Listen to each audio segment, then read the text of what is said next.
We have all experienced uncertainty about our health. To reduce that uncertainty, we seek information.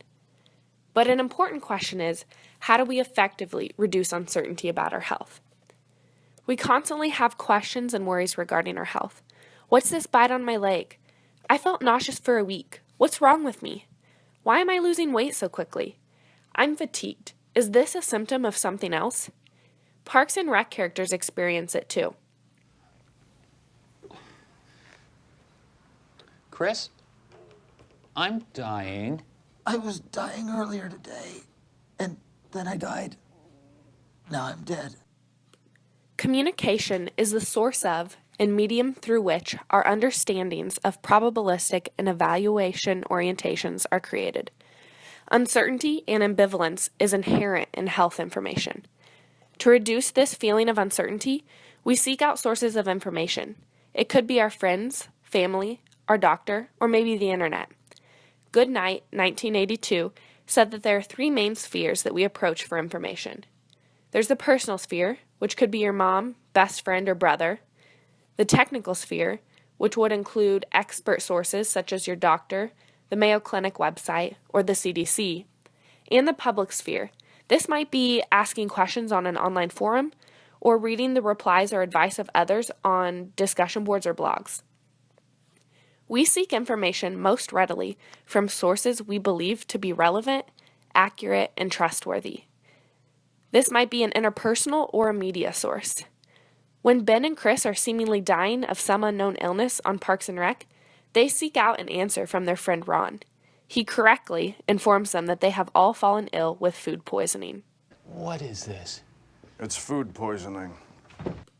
But sometimes we're off. We frequently intake information and base our knowledge on things we find online. E-health is the use of electronic means to transfer health information and resources. The Daily Mail 2012 made a top 10 list for the top symptoms that prompted web searches and the top 10 illnesses wrongly diagnosed using online advice. You can see that breast cancer and other forms of cancer are the top 2 on the list, a tragic misdiagnosis. E-health can be attractive because maybe individuals are dealing with issues they aren't comfortable talking to friends and family about, so they try to deal with embarrassing medical problems themselves before seeking help from others. Because of waiting times, it can also be more convenient and easier and quicker to go online. CBS News 2015 said that more than 1/3 of Americans use Dr. Google to diagnose themselves when they feel sick.